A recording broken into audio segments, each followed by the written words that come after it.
오늘 하나님께서 우리에게 주시는 말씀 보도록 하겠습니다. 욥기 42장 1절부터 6절입니다.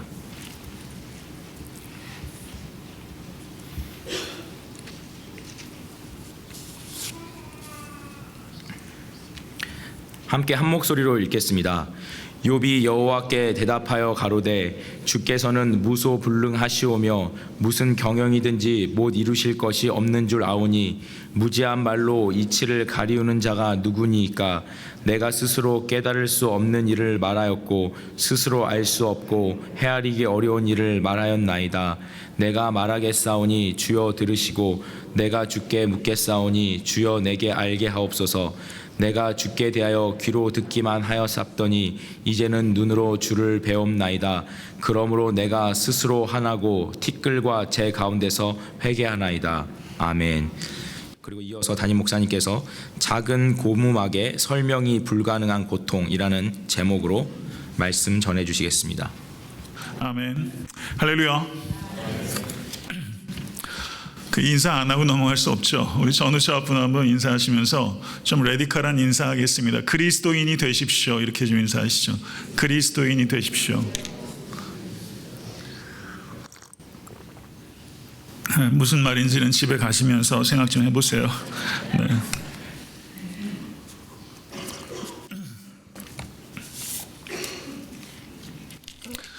한때 촉망 받던 농구 선수였는데 하느님마다 실패를 거듭하다가 마침내 아내와 어린 아기도 내팽개치고 매춘부와 동거까지 하였던 아주 못된 남자가 한 사람이 있었습니다. 이 남자의 이와 같은 거듭되는 폐행을 통해서 그의 아내는 우울증과 알코올 중독에 빠져서 극심한 고통에 시달리게 되었습니다. 그런데 이 못된 남자가 집으로 돌아왔는데 이 아내의 증세가 전혀 호전이 되지 않았던 것입니다. 하루는 이 아내가 심하게 술을 마신 후에 이제 갓난 어린 아기를 씻기던 중에 그만 그 아기가 욕조에 빠져서 익사당하는 엄청난 사고가 벌어지게 되었습니다. 부모의 도덕적인 결함 때문에 그 어린 생명이 희생을 당하는 어처구니 없는 일이 발생하게 된 것이죠. 이 남자가 이 소식을 듣고 집으로 달려왔을 때 집에는 아무도 없었습니다. 그는 사고가 일어났다는 욕조로 향했습니다. 그 욕조에는 자신의 어린 딸을 죽인 물이 그대로 담겨 있었습니다. 이 남자는 자신의 소매를 걷어붙이고 욕조 밑으로 손을 집어넣고는 욕조를 막고 있던 고무 마개를 뽑아버렸습니다. 물은 서서히 빠지더니 마침내 바닥을 드러냈습니다. 그리고 이 남자가 생각합니다. 이 얼마나 쉬운 일인가. 그런데도 하나님은 전능하신 능력을 가지고 아무 일도 하지 않으셨다니 저 작은 고무막에 들어 올리기만 하였어도 내 딸이 살았을 텐데 라고 중얼거렸다는 것입니다. 이 이야기는 실화가 아니라 미국의 대표적인 소설가인 존 다이크가 1960년 어간에 쓴 달려라 토끼라는 소설에 나오는 이야기입니다. 그러나 우리가 살고 있는 이 현실은 이 소설보다도 더 어처구니 없는 일들이 벌어지는 것이 사실입니다. 우리는 중요한 질문을 하게 됩니다. 왜 하나님께서는 작은 고무마개 하나를 들어 올리지 않으시는 것일까요? 오하이오 주의 한 교회에서 주일날 예배 보던 중에 보일러가 터져서 바로 그 보일러실 바로 위에 있던 교회 학교의 한 클래스의 선생님이 죽어버렸고 그리고 그 선생이 가르쳤던 4명의 아이들이 죽는 큰 사고가 있었습니다. 토마스 롱이라는 저명한 설교학자가 있습니다. 지금 에모리 대학에서 가르치고 있습니다. 이 토마스 롱 교수가 저가 처음에 교군 목사로 섬겼을 때 그때 오하이오에서 있었던 보일러가 터져서 선생과 4명 아이들이 죽었던 일에 대해서 언급을 하면서 제가 이 사건의 이치를 따져야 하는 자리에 있었다면 제게 너무 힘들었을 것입니다. 저는 제가 그 교회 목사가 아니라는 것이 너무나 감사합니다 라고 말을 했습니다. 그러자 이 토마스 롱의 말을 듣고 있던 그 교회 성도 중에 한 사람이 말하기를 목사님은 그 교회 목사입니다 라고 말했다는 거예요. 나는 보일러가 터진 그 교회 목사가 아닌 것이 감사합니다 라고 말했더니 한 성도가 아닙니다. 목사님은 그 교회 목사입니다. 성도 여러분, 저도 그 교회 목사 아닙니까? 세상에 가득한 악과 고통의 문제로 철학자들이, 그리고 근세로 넘어오면서 자연과학자들이, 그리고 신학자들이 적절한 대답을 하려고 숱한 노력을 해왔지만 세상의 악과 고통의 실제에 대해서 충분히 만족할 해답은 우리는 어디에서도 찾을 수 없습니다. 철학자는 말할 것도 없고 자연과학자 말할 것도 없고 심지어 신학자에게도, 목사에게도, 그리고 제게도 만족한 대답은 없습니다. 그리스도인이 된다는 의미는 고통으로부터 면제받는다는 뜻 결코 아닙니다. 어떤 의미에서는 그리스도인이 되기 전에 당했던 고통보다 그리스도인이 된 후에 당하는 고통을 훨씬 해석하기 어려워질 수도 있다는 것을 생각해야 됩니다. 저는 개척한 이래로 이 악과 고통의 문제에 대해서 적지 않게 설교를 해왔습니다. 악과 고통의 문제를 다루는 것을 신학적으로 theodicy, 세오스라는 말, 하나님이란 말과 다이크, 정당성이라는 말이 결합된 말, theodicy, 신정론이라고 말을 합니다. 신정론은 어느 신학자는 말할 것도 없고 목회자들은 피하고 싶어하는 주제입니다. 그렇지만 악과 고통의 문제는 피하고 싶은 주제일 수는 있지만 피할 수 없는 삶의 실체이기 때문에 저는 이 사순절에 특별히 이 악과 고통의 문제에 대해서 피하고 싶지만 피할 수 없는 주제를 다루기로 결정한 것입니다. 제가 매주 설교를 하면서 저는 충분히 설교할 준비가 되어 있지 않습니다. 항상 그렇습니다. 그런데 설교할 때가 항상 다가옵니다. 주일이 너무 자주 있습니다. 충분히 설교할 준비가 되어 있지 않은데 오늘도 어김없이 설교할 때가 다가왔고 특별히 이번 주간 주일은 제게 유독 더 빨리 다가온 것 같습니다. 어저께 거의 잠을 자지 못할 정도로 이 문제가 아주 씨름했습니다. 제가 이 말씀을 드리는 이유는 제가 매주 설교를 하면서 어쩔 수 없이 어수선함이 있습니다. 왜냐하면 충분히 연구할 시간과 기회가 제게 주어지기는 참으로 어렵기 때문입니다. 그리고 시간이 많다고 해결될 수 없는 주제도 분명히 있기 때문입니다. 그렇지만 오늘 설교는 제게 특별히 유독 더 어수선함이 있을 것이라는 것을 성도님들께 말씀드리겠습니다. 저는 짧은 시간 동안 충분히 논리적인 이야기를 하기 어렵습니다. 그리고 그것을 목표로 하지도 않습니다. 다만 하나님의 은혜가 여러분과 저에게 임할 수 있게 되기를 간절히 소원합니다. 왜냐하면 대답은 제게 있지 않고 하나님께 있기 때문입니다. 저명한 설교학자가 이런 말을 했습니다. 좋은 설교는 예쁜 리본으로 마무리된 정갈한 상자가 절대 아닙니다. 오히려 좋은 설교는 누군가가 깊은 물속으로 뛰어든 직후에 호수 표면에 일어나는 파문과 같은 것입니다. 깊이 새겨야 될 말이 아닐 수 없습니다. 저는 오늘 저의 어수선한 설교를 통해서 성도님들의 심령 가운데 파문이 일게 되기를 간절히 바랍니다. 어저께 저는 이 문제와 씨름하면서 제 마음속에는 분명히 파문이 있었습니다. 제가 성도님들께 이 아침에 일어나기 바라는 작은 파문은 고통을 바라보는 관점이 열리는 파문입니다. 고통을 바라보는 관점이 확장이 되면 성도님들이 경험하신 고통의 실체가 꿈쩍도 안 해도 그 고통을 넉넉하게 이길 수 있는 희망이 싹틀 수 있기 때문입니다. 이제 어수선한 설교 속으로 같이 들어가 보도록 하겠습니다. 성경에서 가장 중요한 고통을 당하신 이는 우리 주 예수 그리스도입니다. 그리고 성경에서 가장 난폭한 고통을 당한 인물이 있다면 그것은 단연코 욥이라고 할 수 있습니다. 욥이 겪었던 고통은 한계를 뛰어넘는 고통입니다. 그리고 그것은 연속적이었고 삽시간에 벌어졌습니다. 그는 졸지의 모든 소유와 그가 기도로 키웠던 모든 자녀들을 한순간에 잃어버리고 그리고 건강마저도 잃어버리게 되었습니다. 욥이 당한 고통은 비현실적입니다. 그러나 우리의 삶의 모습은 비현실적인 고통이 얼마나 많은지 몰라요. 지난주 한국 뉴스 한번 생각해 보세요. 제가 언급할 기회가 있을 겁니다. 치가 떨릴 만큼 악이 가득합니다.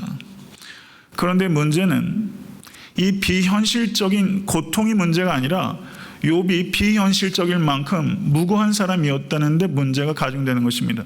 욥은 비현실적일 만큼 하나님의 마음에 합한 사람이었는데 욥에게는 비현실적인 고통이 임하였던 것입니다. 성도 여러분, 제가 중요한 5가지 질문을 던지겠습니다.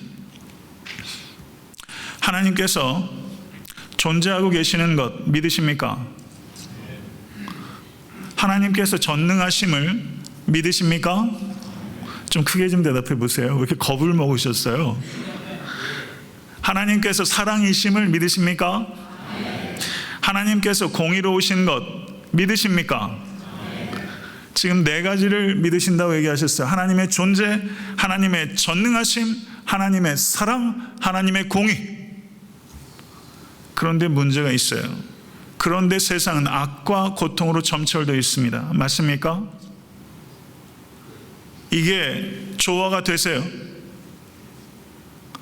우리가 하나님에 대해서 이 4가지의 우리가 원리를 이야기를 했고 그것에 대해서 아멘으로 화답하셨는데 5번째의 엄연한 현실, 이게 조화가 되십니까? 그저 막연하게 나는 그래도 믿어 라고 말하시겠어요? 300년 전에 라이프니츠라는 철학자가 있었습니다. 이 철학자가 theodicy라는 신정론이라는 용어를 처음으로 이 세상에 내놓았습니다. 말씀드린 대로 신정론은 하나님의 정당성에 대한 신학적인 담론입니다. 하나님을 변호하려고 하는 기세 좋은 신학자들이 얼마나 많이 있었는지 모릅니다. 그리고 섣부른 목회자들이 얼마나 많이 있었는지 몰라요. 그러나 하나님을 변호하려는 시도는 다 충분하지 못했습니다. 욥기를 보시면 욥에게 다가와서 하나님의 정당성을 변호했던 4명의 친구들이 있습니다. 그들은 모두 다 나름 신학자입니다. 그러나 그들은 신학을 사랑했을지는 모르지만 욥은 하나님을 사랑한 사람입니다. 만약에 4명의 친구들이 자기들이 신학을 사랑했지만 욥은 하나님을 사랑하는 사람이었다는 것을 안다면 욥 앞에 와서 어줍지 않은 신학 나부랭이 이야기하지 않았을 것입니다. 그렇게 할 수 없었을 것입니다. 근대로 넘어오면서 이 악의 문제, 한계를 뛰어넘는 고통의 문제에 대해서 사람들이 질문을 했는데 그 질문에 대한 해답이 조금 바뀌기 시작합니다. 근대 이전의 중세까지는 모든 재앙과 징계 가운데 그 배후에는 하나님께서 작동하셨다, 하나님께서 개입하신 것이다 라고 이해를 했고, 그렇기 때문에 그 징벌의 원인을 찾았고, 그래서 그것이 신학적인 해결들 그리고 자연적인 해결들이 이렇게 결합이 되는 형태로 그것들을 극복해 왔습니다. 그런데 근대로 넘어오면서 계몽주의가 대두하면서 이 악의 문제에 대해서 이제 어떻게 해결할 것인가에 대한 질문에서 과연 하나님은 존재하는가라는 질문으로 번져간 것입니다. 1755년에 포르투갈의 수도인 리스본에, 그 당시 리스본은 유럽 전체에서 가장 종교적이고 경건한 도시로 알려져 있었고 전체 인구의 상당한 퍼센테이지, 제가 기억하기로는 약 10% 정도가 성직에 종사하고 있었던 중세에서 가장 경건한 도시였습니다. 그날 카톨릭 성일에 온 성당과 교회 사람들이 미어터지도록 모여서 예배를 드리는데 그때 지진이 닥쳤고 정확하게 사망자 수가 통계로 잡기는 매우 어렵지만 작게는 2만 명에서 많게는 6만 명이 몰살을 하게 되는 유럽 역사 전체에 큰 타격을 가하는 일이 벌어졌습니다. 그런데 이 리스본의 지진 이전에도 흑사병이 있었고 훨씬 대규모의 사람들이 죽었지만 이 리스본의 지진 사건이 더 서구 역사에 중요한 영향을 끼치는 것은 그 이전에는 그 닥치는 모든 악과 고난의 문제에 대해서 질문과 대답이 이때부터는 바뀌기 시작했다는 것입니다. 이 리스본의 이 지진 사건 이후로 사람들은 하나님의 섭리란 차원에서 이와 같은 재앙을 보지 않고 다소 고통스럽고 외롭더라도 현실적으로 그리고 보다 지혜롭게 살피자라는 그런 인식의 전환이 일어나게 된 것입니다. 그래서 어떤 철학자들은 리스본의 이 지진이 바로 현대성의 탄생을 나타내는 것이다 라고 말하면서 그 지진 사건을 통해서 인간은 신학을 떠나고 과학과 인간의 책임으로 무게중심이 옮겨지게 되었다라고 말하고 있는 것입니다. 그 리스본의 지진 이후로 많은 사람들이 하나님을 떠나게 됩니다. 그리고 많은 근현대인들이 바로 리스본의 후예를 자처하면서 하나님 없이 걷겠다고 하기 시작하게 된 것입니다. 혹은 하나님을 완전히 떠나지 않아도 이렇게 말하는 사람들이 있습니다. 리스본의 지진 때문에 하나님의 존재 자체를 부인해버린 사람이 있는가 하면 리스본의 지진을 통해서 하나님의 존재를 인정한다 할지라도 하나님은 고무마개를 들어 올리지 않는 하나님, 성경에는 그토록 사사건건 개입하시던 하나님이 우리에게 닥치는 일들 가운데 너무나 개입하지 않는 하나님, 하나님은 멀리 계신 하나님, 창조의 체계 밖에 계신 하나님, 하나님은 나와 무관한 하나님, 하나님의 존재를 믿어도 이제 하나님을 더 이상 신뢰하지 않는 사람들이 나타나게 된 것입니다. 또 다른 부류의 사람들이 등장합니다. 지적으로는 도저히 해결이 안 되는 이 세상의 관영한 악과 고통의 문제를 보면서 신음합니다. 그렇지만 하나님을 버리기에는 너무나 공허합니다. 내가 지적으로 해결이 안 되는 이 세상에 가득한 악의 문제, 그렇다고 하나님을 떠날 수는 없는 영적 빈곤함. 그래서 그 사람들이 택한 선택이 뭐냐면요, 하나님의 존재를 인정하고 하나님의 사랑을 인정하지만 하나님의 전능하심을 부인하는 쪽으로 나간 것입니다. 하나님의 사랑을 부인할 것인가, 하나님의 전능하심을 부인하실 것인가? 차라리 하나님의 전능하심을 부인하고 사랑이 있으신 하나님을 선택하면 그 하나님은 경배할 수 있다는 거예요. 그래서 하나님의 능력을 부인하는 사람들이 나오게 된 것입니다. 그 외에도 여러 가지 다양한 철학적인 혹은 신학적인 대답들이 있어 왔어요. 성도 여러분, 어떻게 생각하십니까? 욥기는 단순하게 고난의 문제를 다루고 있는 책이 아닙니다. 욥기는 하나님의 존재와 하나님의 속성과 그리고 고통의 실제라는 보다 포괄적인 주제를 다루고 있습니다. 이 주제가 중요한 이유는 지금 당장 성도님들 삶 가운데 고난이 없다고 할지라도, 이미 지나갔다 할지라도 고난은 정상적인 삶의 일부분이고 그리고 내 주변에 고통당하는 사람들이 있기 때문입니다. 욥기는 언제 쓰여졌는지, 그리고 우스라는 지역이 있지만 실제 우스가 어느 지역인지 학문적으로 정확하게 밝힐 수 없습니다. 욥이 살았던 시대와 장소를 규명할 방법이 없습니다. 이것은 욥이 어느 시대나 어느 장소에나 있기 때문입니다.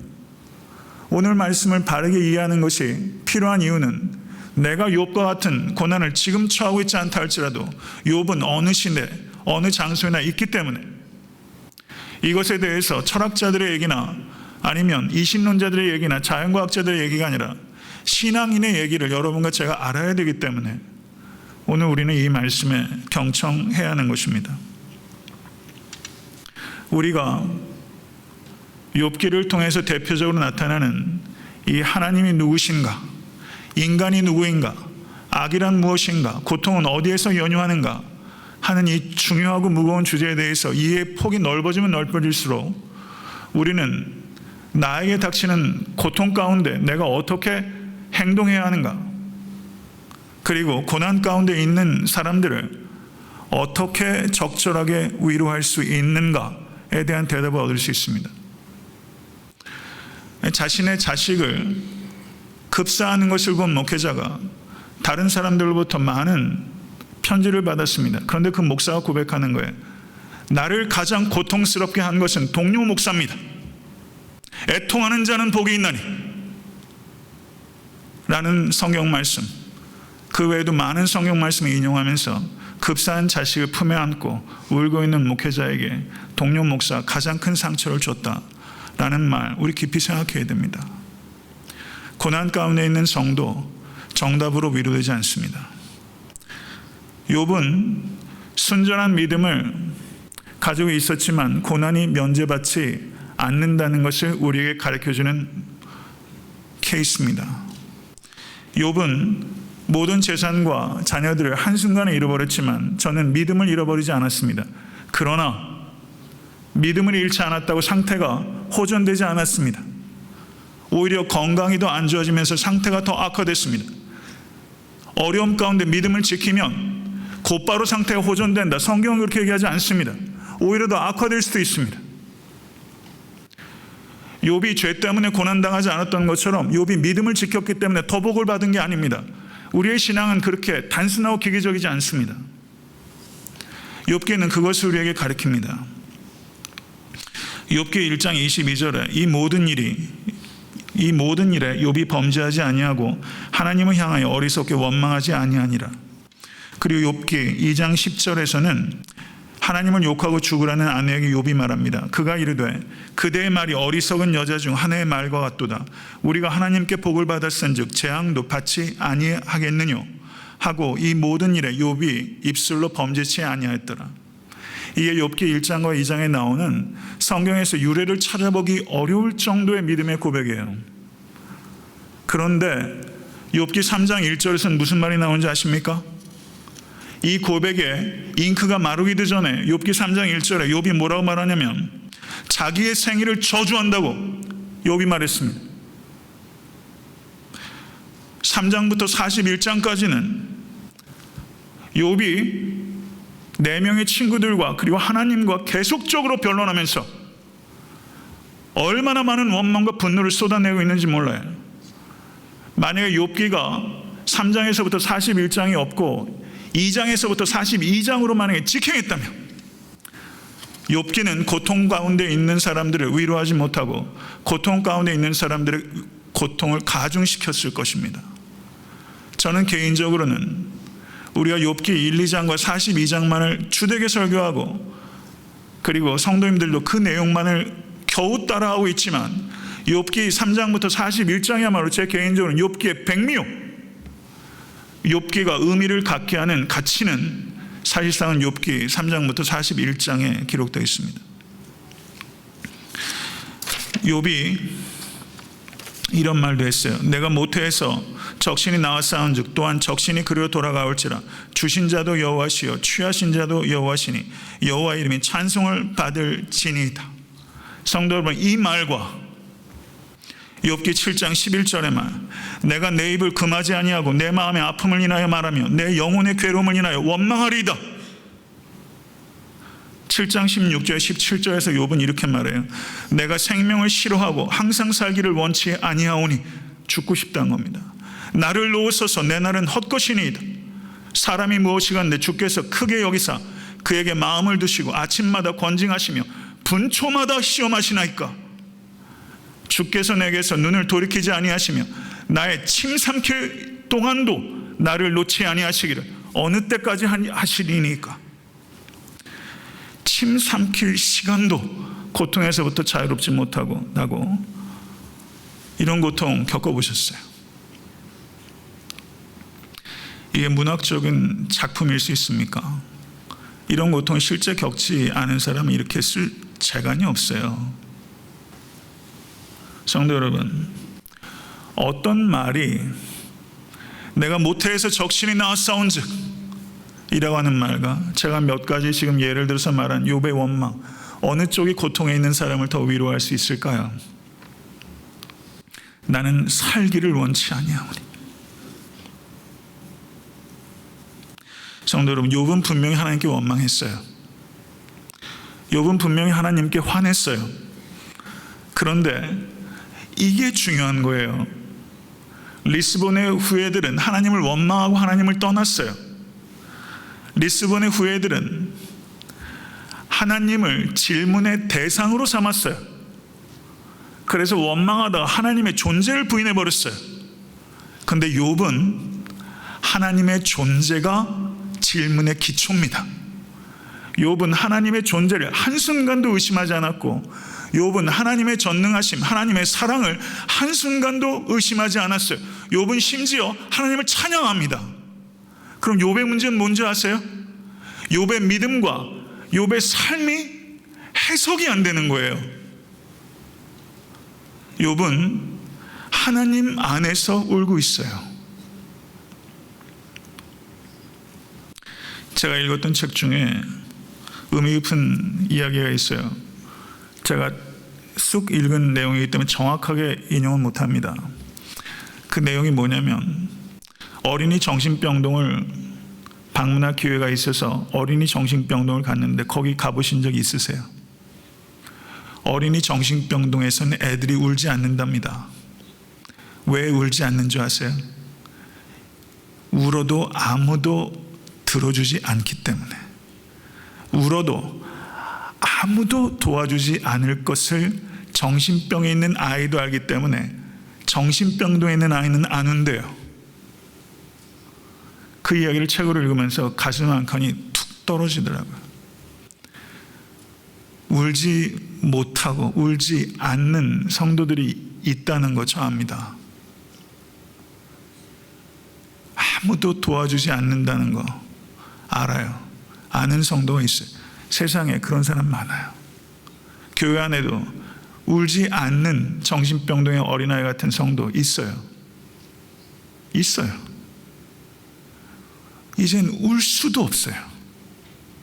울고 싶지 않아요. 우는데 환멸을 느꼈어요. 이젠 못 울어요. 욥은 그 과정 다 겪고 있는 거예요. 욥의 친구들이 섣부르게 와서 해법을 제시해요. 제 모습이 이렇지 않을까 생각해 봤습니다. 엘리바스가 욥기 4장 8절에 뭐라고 말하냐면, 생각하여 보라, 죄 없이 망한 자가 누구인가? 정직한 자의 끊어짐이 어디 있는가? 내가 보건대 악을 바꿔알고 독을 뿌리는 자는 그대로 거두나니. 엘리바스는 욥이 당하는 모든 고난이 죄 때문이다, 정직하지 못하기 때문이다 라고 말합니다. 그리고 뭐라고 말하냐면, 욥기 4장 12절 17절에 나의 이 견해는 하나님께서 계시하신 것이다 라고 의스대기 시작하면서 욥에게 이젠 욥을 얼러요. 죄를 인정하고 다시 복을 받고 싶으면 회개하라. 말하는 것 하나하나를 떼놓고 보면 틀린 말 아닙니다. 그런데 문제는 신학적인 원리에 대한 깊은 이해가 결여되어 있고 그 섣부른 신학적인 원리를 잘못 적용하고 있는 게 문제예요. 이 엘리바스라는 이 어설픈 신학자에게는 기도는 협상 카드고 회개는 축복을 회복하는 수단에 불과한 것입니다. 사랑하는 성도 여러분, 엘리바스의 주장은 하나님의 선하신 역사를 부정하는 것이고 하나님에 대한 이해가 아니라 하나님에 대한 무지를 드러내는 것입니다. 하나님의 말씀을 가지고 가장 비신앙적인 궤변을 늘어놓는 것입니다. 성경을 인용하면서 가장 비성경적인 궤변을 늘어놓고 있는 것입니다. 이 궤변 강단에서 많이 들을 수 있다는 거 경계하십시오. 성경을 가지고 가장 비성경적으로 매우 천박하게 적용할 수 있다는 거 엘리바스를 통해서 우리는 알아야 합니다. 목회자뿐만 아니라 신앙생활 오래 하신 분들 경계하셔야 됩니다. 두 번째 인물은 빌닷입니다. 욥기 8장 3절에서 4절에 하나님이 어찌 심판을 굽게 하시겠으며 전능하시니가 어찌 공의를 굽게 하시는가? 내 자녀들이 주께 득죄하였으므로 주께서 그들을 그 죄에 붙이셨나니. 아이들을 욥이 어떻게 키웠는데요? 파티하고 생일 파티할 때마다 아침 저녁으로 예배드리면서 성격했던 게 욥이에요. 그런데 욥의 자식들이 죽은 게 그 자식들에게 죄가 있다. 성도 여러분, 얼마나 무감각한 바리새인들이에요. 얼마나 어리석은 사람들입니까?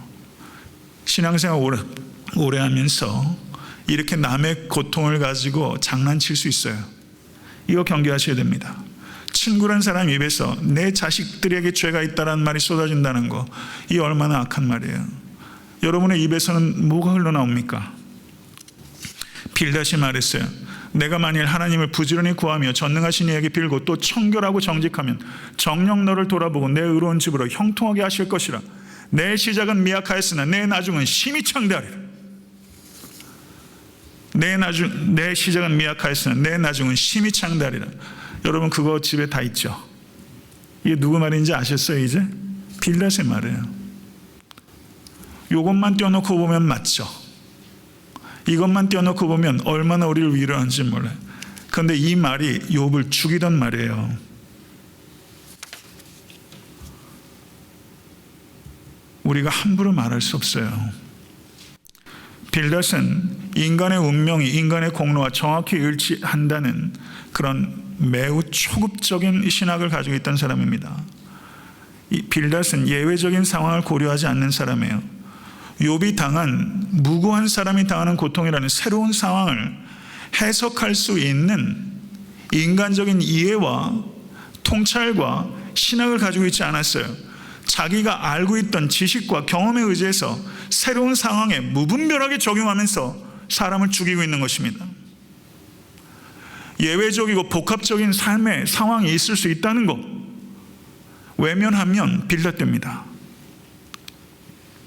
눈에 보이는 게 다라고 생각하는 거 얼마나 위험한지 아셔야 됩니다. 그 다음은 소발입니다. 소발이 11장 4절에 내 말이 내 돈은 정결하고 나는 주의 목전에 깨끗하다 하는구나 라고 말하면서 욥을 조롱했어요. 그리고 11장 6절에 뭐라고 말하냐면 너는 알라 하나님의 벌하심이 내 죄보다 경하도다. 이게 사람의 말이에요. 내 죄보다 욥이 당한 고난이 경하다라고 말하고 있어요. 잔인합니다. 잔인해요. 신학적인 칼날을 마구 휘두르고 있는 것을 우리가 볼 수 있어요. 그리고 그 다음에 등장하는 사람이 엘리후입니다. 엘리후의 연설은 무려 32장에서 37장까지 6장에 걸쳐서 엘리후의 연설이 장황하게 기록되어 있습니다. 근데 엘리후는 욥이 얼마나 위대한 성경의 말씀인지 몰라요. 엘리후는 이 앞에 있는 3명의 친구들과는 조금 입장이 달라요. 경청하십시오. 어떻게 다르냐면 세 친구들은 욥에게 닥친 고난이 하나님의 징계의 의미를 가지고 있다라는 면에서는 공통점이 가지고 있었어요.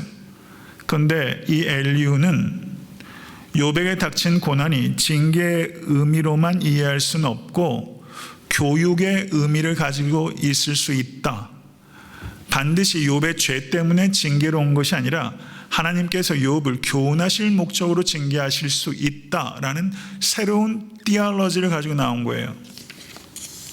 그런데 뭐라고 또 욥의 마음을 비난하고 헤집느냐면 교훈적인 고난 이후에 욥이 하나님께 원망하고 분노한 것이 욥의 죄다 라고 말하면서 지금 욥을 또 다른 방식으로 괴롭히고 비난하고 있는 것입니다. 그리고 뭐라고 말하냐면 이 엘리후가 먼저 욥하고 대화했던 3명의 친구들을 둘러보면서 내가 얘기한 이 새로운 신학 어때?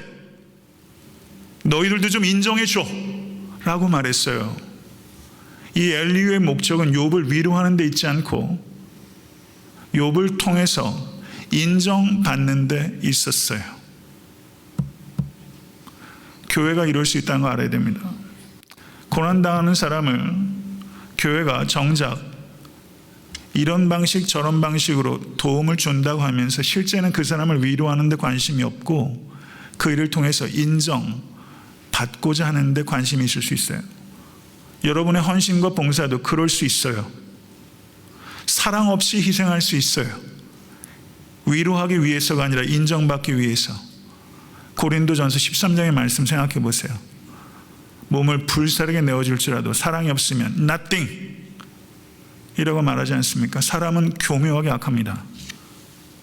이 엘리후는 매우 세련된 신학자예요. 그렇지만 세련된 신학으로 사람을 세련되게 괴롭히고 있는 사람입니다. 이것을 우리는 알아야 됩니다. 그런데 마침내 이 4명의 친구들이 지나간 후에 하나님께서 욥과 이야기를 하기 원하셨습니다. 하나님은 성도님들과 이야기를 조금 늦게 하실 때가 많이 있어요.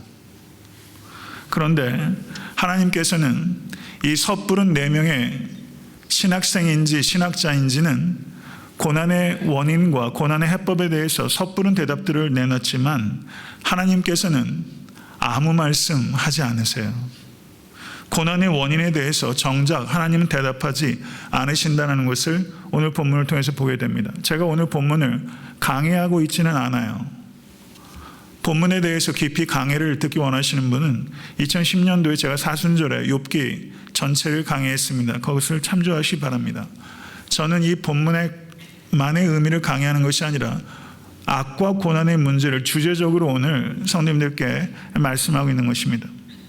하나님께서는 욥의 고난이 죄 때문도 아니고 욥이 고난 받은 이후에도 하나님께 원망하고 분노를 나타낸 것이 죄라고도 말씀하지 않으셨습니다. 욥의 원망은 신앙의 부재가 아니라 신앙의 표현입니다. 이 차원을 이해하셔야 돼요. 욥의 원망은 신앙의 부재가 아니라 신앙의 표현이에요. 나의 하나님, 나의 하나님, 어찌하여 나를 버리시나이까? 하나님의 존재 부인한 거 아닙니다.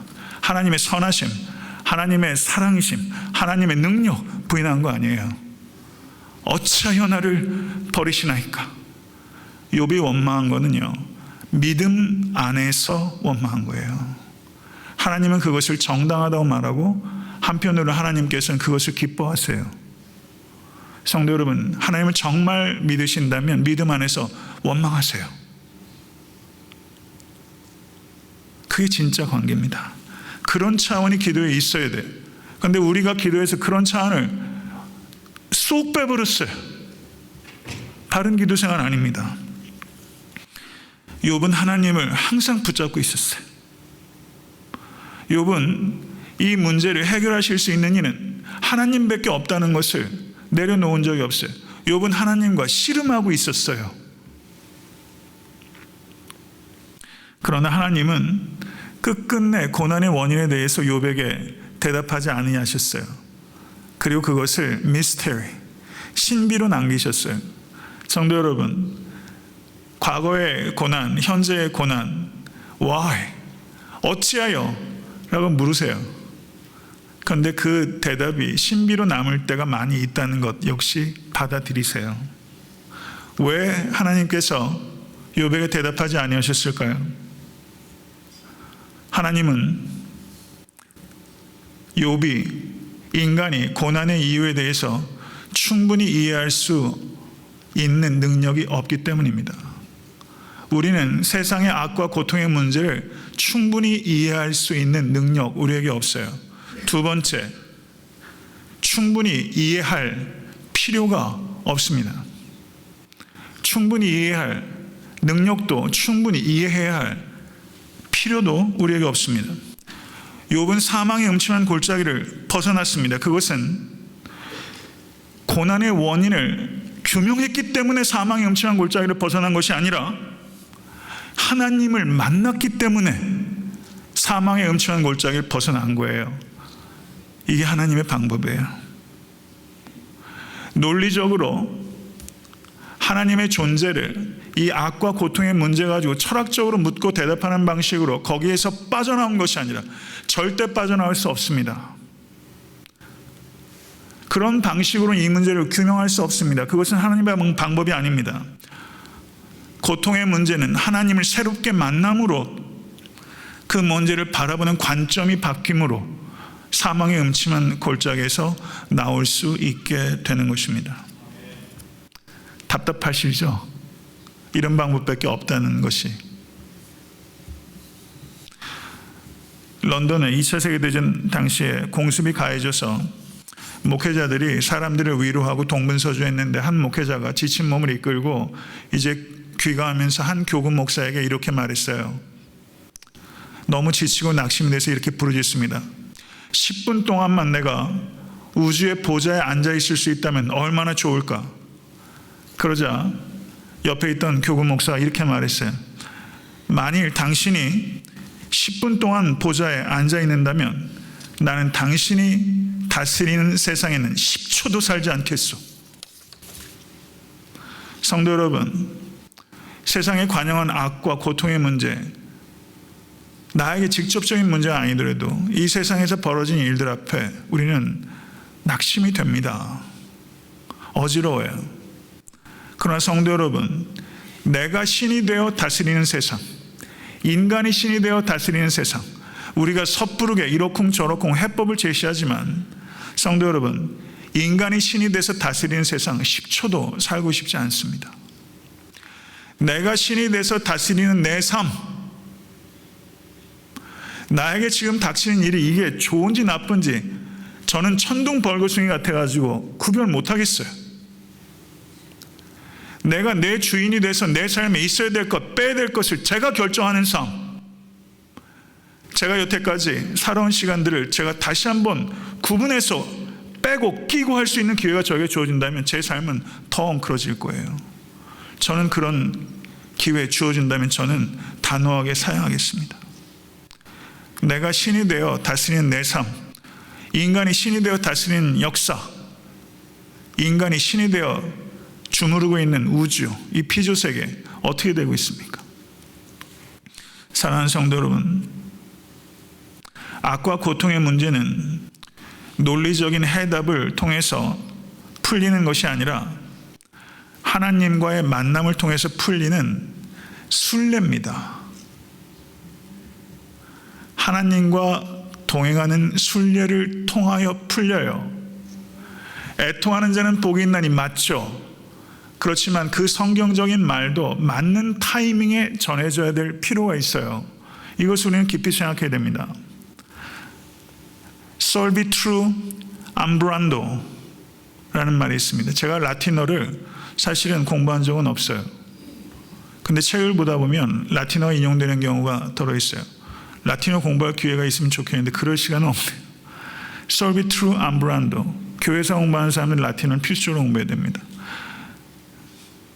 제가 라틴어를 가끔 인용하는데 memento mori, remember, you will die 이런 경구들, 중요한 경구들이죠. solvitur ambrando 라는 이 경구를 기억하십시오. 이것은 저를 한번 따라 하실래요? 걸으면 해결된다. 다시 한번요. 걸으면 해결된다. solvitur ambrando. 정말 라틴어를 아시는 분이 없는 게 얼마나 다행인지 모르겠습니다. 걸으면 해결된다. 걸으면 해결된다. 4세기 그리스 철학자의 말이에요. 걸으면 해결된다. 걸으면 해결된다. 사랑하는 성도 여러분, 악과 고통의 문제에 대해서 우리가 묻고 대답하는 지성적인 과정, 논리적인 추구 필요합니다. 그것 자체를 부인하는 게 아니에요. 악과 고통의 문제에 대해서 하나님께서 우리에게 주신 이성을 사용해서 밀어붙일 수 있는 데까지 우리는 지성적인 추구를 해야 됩니다. 그러나 그 지성적인 추구가 한계가 있다는 것을 알고 추구해야 합니다. 그러면 악과 고통의 문제는 어떻게 해결되는가? solvitur ambrando. 걸으면서 해결됩니다. 하나님과 같이 그 고통을 걸어가면 해결이 돼요. 이게 신앙인의 방법이고 이게 이해를 추구하는 신앙이라고 말할 수 있습니다. 그것이 해법입니다.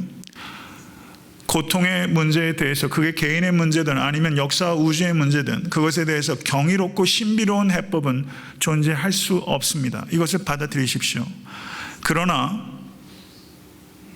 진실로 존재하지만 믿음으로만 발견할 수 있는 해법이 있어요. 그것은 solvitur ambrando.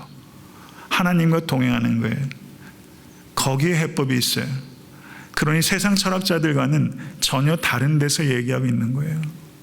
우리는 걸으면서 이 문제를 해결해요. 성도 여러분, 성도님의 이해와 생각과 기대와 항상 부합하는 방식으로 하나님은 일하지 않으세요. 받아들이시겠어요? 성도님의 이해와 생각과 기대와 항상 부합하는 방식으로 일하지 않아요. 그런 하나님은 하나님이 아니에요. 나사렛이 병들었다고 했을 때 예수님께서 곧바로 짐 싸가지고 가시지 않았어요. 이틀 더 유하셨어요. 하나님은 생경합니다. 이거 받아들이셔야 됩니다. 하나님께서는 굉장히 생경한 방식으로 죄인들을 구원하기 원하셨어요. 그 방식이 무엇입니까? 무고하게 고통당하셨던 예수 그리스도의 죽음을 통해서 우리를 구원하십니다. 오늘 본문에 무고하게 고통당했던 욥은 무고하게 고통당하심으로 우리를 구원하신 예수 그리스도를 예시적으로 보여주는 존재입니다. 이것보다 더 생소한 방식이 어디 있어요? 이거는 누구도 상상할 수 없었던 방식입니다. 그래서 유대인들 중에서 그것을 간파한 사람은 한 사람도 없었잖아요. 거의. 부활하시고 성령을 경험하고 나서야 제자들도 이해했잖아요. 얼마나 생소한 방식입니까? 사랑하는 성도 여러분, 일본의 신학자 고스케 코야마라는 사람이 이런 말을 했어요. 예수 그리스도의 이름은 깨어진 세상을 삽시간에 낙원으로 변화시키는 마법적인 이름이 아닙니다. 이 이름은 미련하고 약합니다. 결코 빠른 해결책이 아닙니다. 예수 그리스도의 십자가의 길은 빠른 해결책이 아니에요. 하나님의 인격과 성품에 맞는, 속성에 맞는 하나님의 방법이 있어요. 우린 나의 방법을 하나님께 주입시키려고 하는 거예요. 하나님의 속성에 맞는 방법이 있어요. 그 방법은 십자가입니다. 성도 여러분, 많은 사람들이 영적인 혹은 정신적인 질병에 시달리고 있고, 그리고 우리 성도 가운데도 적지 않은 분이 육체적인 질병 가운데 시달리고 있습니다.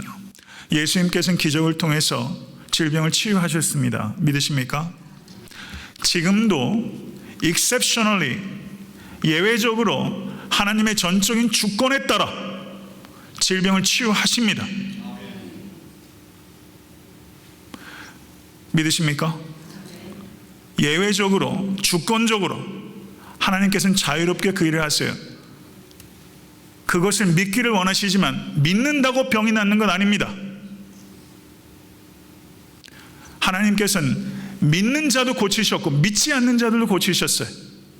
하나님의 주권에 달려 있어요. 그러면 진정한 치유는 언제 일어나는가? 예수께서 고치신 사람, 예수께서 살리신 나사로 다 죽었어요. 예수의 기적은 근본적인 치유가 아닙니다.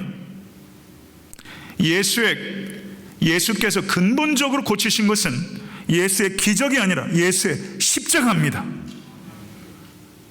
예수의 십자가가 우리를 살리는 것이지, 예수께서 살리셨던 기적이 우리를 살리는 것이 아니라는 것. 사랑하는 성도 여러분, 여러분의 상처는 상처 많으시잖아요. 상처 많으시잖아요. 제게도 상처가 있어요. 저만 아는 상처도 있어요. 알고 싶어도 안 알려드립니다. 그 상처, 예수의 상처가 치유합니다. 예수의 기적이 치유하는 게 아니라 예수의 상처가 치유해요. 팔레스타인에서 예수님께서 병 고치셨으면 많아봐야 몇만 명 아닙니까? 예수 그리스도의 십자가는 모든 믿는 자들을 고치십니다. 진정한 기적은 예수 그리스도의 십자가예요. 이 세상의 악은 칼로 패배하지 않았고 십자가로 패배했습니다. 베드로가 칼을 휘둘렀을 때 예수께서 뭐라고 말씀하셨어요? 성도 여러분, 하나님의 방법은 십자가였습니다. 예수께서 이 땅에 처음 오셨을 때 예수의 방법은 십자가였어요. 그런데 예수께서 이 땅에 다시 오실 때 예수님의 방법은 칼입니다. 그때 악은 멸망합니다. 십자가로 악은 패배했고 예수 그리스도의 심판으로 악은 멸망합니다. 이것을 믿으실 수 간절히 축원합니다. 악을 이기는 방법으로 예수님께서 제시하신 것은 겨자씨와 같은 사람, 누룩과 같은 사람. 겨자씨, 누룩의 특징은 잘 안 보이는다는 거예요. 그런데 이것은 자라요. 그리고 이것은 영향을 끼치는 거예요. 이게 하나님의 방법이에요. 여러분과 저는 겨자씨요, 누룩이에요. 믿으세요? 이게 하나님의 방법이에요. 하나님 어디에서 봐야 되는 것입니까? 하나님의 나라가 어디에서 확정됩니까? 잘 보이지 않는 존재지만 겨자씨와 같은 성도, 누룩과 같은 성도를 통해서 하나님은 지금도 악을 이기고 계십니다. 이것을 믿으십니까? 예수 그리스도께서 다스리고 계십니다. 이것을 믿으십니까? 누구와 다스리십니까? 성도와 다스리십니다. 이것을 믿으실 수 있는 여러분과 제가 될 수 있게 주님을 간절히 축원합니다. 고린도후서 12장 9절에 내가 이르시기를 내게 이르시기를 내 은혜가 내게 족하도다. 이는 내 능력이 약한 데서 온전하여 짐이라 하신지라. 이러므로 도리어 크게 기뻐함으로 나의 여러 약한 것들에 대하여 자랑하리니 이는 그리스도의 능력으로 내게 머물게 하려 함이니라. 사도 바울의 위대한 고백이죠. 악함을 이기는 힘은 약함입니다. 저를 한번 따라하세요. 악함을 이기는 힘은 약함이다. 여러분, 이게 얼마나 고상한 초대예요. 이 길 가고 싶으세요? 악함을 이기는 힘은 약함이다. 이 길 가고 계세요? 이게 얼마나 고생하고 이 끔찍한 길입니까? 이 얼마나 좁은 길이에요. 악함을 이기는 길은 약함이에요. 이게 일관된 하나님의 방식이었어요. 한 성직자가 있었습니다. 말씀을 맺으려고 합니다. 길을 가다가 끔찍한 교통사고를 목격했어요. 이 성직자가 급하게 그 차로 가서 그 젊은 사람을 끌어내려고 했는데 이미 차가 눌릴 대로 눌려서 거기에 끼어있기 때문에 이 사람을 꺼내는 것은 불가능해 보였고 사람은 서서히 죽어가고 있었습니다. 그래서 이 성직자가 이 남자를 부드럽게 안고서 간절하게 기도하기 시작합니다. 그러나 아무리 열변을 토해서 기도해도 하나님은 아무 일도 안 하시고 아무 말도 안 하셨습니다. 그리고 아무도 구조하러 오지 않았습니다. 그러자 그 차에 끼어있던 사람의 숨소리가 점점 거칠어졌고 이내 이 성직자는 하나님께 부르짖고 절규하기 시작합니다. 하나님 계시다면 이 순간 무엇을 하셔야겠습니까? 마땅히 해야 될 일 하십시오 라고 이 성직자가 절규했어요. 스스로 자기의 목소리에 분노가 있다는 걸 느꼈어요. 그러더니 이 성직자가 다시 얘기를 해요. 하나님, 제발 뭐라도 말씀해 주세요. 그런데 이 젊은이가 이내 숨이 꼴깍 넘어가기 직전이에요. 그러자 이 성직자가 하나님께 얘기를 하다가 이 사람에게 얘기를 하기 시작합니다. 이 젊은이의 귀에 입을 가까이 대고 죽는 순간까지 이 성직자가 뭐라고 말했냐면요, 사랑합니다. 사랑합니다. 사랑합니다. 이 성직자가 죽어가는 이 젊은이의 귀에다 대고 한 말은 사랑합니다 라는 말이었어요. 사랑합니다. 어떻게 생각하세요? 성도 여러분, 저는 앞으로도 계속적으로 악과 고통의 문제에 대해 설교할 겁니다. 지성적인 노력을 계속해 나갈 것입니다. 우리 교회는 그 노력 계속해야 합니다. 그러나 지성적인 노력은 어느 지점에선 멈춰야 합니다. 그러나 악과 고통의 문제에 대한 신앙적인 노력을 계속해 나갈 것입니다. 그리고 이 걸음은 결코 멈추지 않습니다. 이게 악과 고통을 대하는 우리의 자세가 됩니다. 하나님께서 고통 가운데서도 우리를 뜨겁게 사랑하십니다. 그렇기 때문에 우리는 고통 가운데서도 하나님을 뜨겁게 사랑할 것입니다. 그리고 고통 가운데서 하나님을 뜨겁게 사랑할 때 하나님은 여러분의 성공보다 여러분의 고통 가운데서 하나님에 대한 사랑, 그 사랑을 통해서 더욱더 높여지십니다. 저는 그런 간증 듣고 싶습니다. 성공한 사람들이 순회해서 하는 간증이 아니라 누구보다도 더 혹독한 고통 가운데서도 하나님을 치열하게 사랑하는 사람들의 진짜 간증, 그 간증 우린 쓸 수 있어요. 성공한 사람은 드물지만 고통을 안 겪은 사람 한 사람도 없기 때문에 그 간증은 우리 모두가 쓸 수 있어요. 이 간증은 하나님을 영화롭게 합니다. 그 간증 쓰시는 여러분과 제가 될 수 있기를 주님을 간절히 축원합니다. 우리 오늘은 기도하기 전에 먼저 찬양을 드렸으면 좋겠는데, 찬송가 470장이에요. 제가 자주 부르는 찬양이고 재작년인가는 제가 이 찬양을 가지고 설교도 했었어요. 내 평생에 가는 길. 이 찬양 H.G. 스패포드라는 사람이 지은 시인데, 이 H.B. 스패포드는 영국으로 가는 길에 그 배가 난파해서 자기의 아내와 아이들이 모두 수장됐어요. 그런데 H.B. 스패포드가 자신의 가족들이 죽었다는 그 바다의 그 물살을 보면서 썼던 시가 이거예요. 성도 여러분, 고통을 당할 때 리스본의 후예처럼 하나님의 존재를 부인하는 길을 걷는 사람도 있고, 고통 가운데서 하나님과 길을 걷기로 결정하는 사람도 있어요. 야이로는 딸이 죽었으니 괜한 수고하지 말라는 이야기를 들었을 때 믿고 두려워하지 말라라는 예수 그리스도의 말을 붙잡고 끝까지 걸었어요. 고통 가운데서 걸으면, 아까 말씀드렸죠, 하나님께서 길이 되어주십니다. 길이 없는 것 같은 곳에서 예수께서 길이시라는 것 알게 되고 경험하게 되실 거예요. 성도 여러분, 그런 성도 되실 수 있게 주님을 간절히 축원합니다. 기도하겠습니다. 이제는 인간이 상상할 수 없는 무지막지한 고통 가운데 우리보다 앞서가신 우리 주 예수 그리스도의 은혜와 그 무지막지한 고통을, 우리를 고통 가운데서 건지시기 위하여 눈을 감아버리신 하나님 아버지의 크신 사랑하심과 우리 가운데 찾아오셔서 이 무지막지한 사랑을 알게 하시고 믿게 하셔서 어지러운 악과 고통의 현실 속에서 지적으로 이해하기 위해서 부단히 애쓰며, 그러나 이해할 수 없는 것을 기꺼이 받아들이며, 그렇지만 신앙의 길은 멈추지 않고 끝까지 걸어가며 서로 고난이 길어진다 할지라도 낙심치 아니하고 주님을 더욱더 미치도록 사랑하기를 간절히 소원하고 결단하는 사랑하는 모든 권속들 머리 위 지금부터 영원토록 함께 하시기를 간절히 축원하옵나이다. 아멘.